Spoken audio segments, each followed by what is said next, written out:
أنا اسمي رانيا، وكان عندي حب كنحسو بحال حلم حتى فقت ولقيتو كابوس. آدم كان كل شي كلام وحنين، حضنو دافي كيعرف يدير البال. منين كندخل في الأزمات كيلقى الحل قبل ما نهضر، منين كنمرض كيبان قبل الطبيب. حبينا بعضنا بجنون حتى ولا دارنا كتقول عليا المخطوبة، وهو مازال ما دار لا خطبة لا والو. ولكن ماشي مشكل، أنا كنت كنبغيه. واحد النهار وأنا كنقلب في لابي ديالو باش نبعت ليه إيميل كنساه، لقيت فولدر سري فتحتو صور ديالي وأنا نايمة، وأنا في البانيو، وأنا كنبكي في نهار مات بابا. كل شي مصور، كل شي مخبى، وحتى واحد منهم ما عمرو وراه ليا.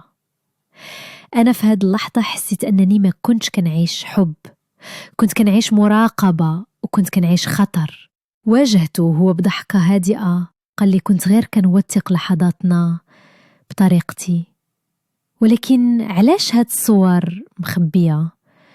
علاش كلها في حالة ضعف ديالي؟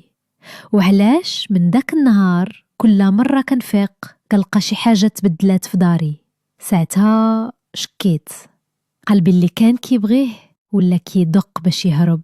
ودابا أنا كنحاول نكتشف واش آدم كان كيبوسني ولا كيدوز الوقت باش يحضر شي حاجة خايبة بزاف.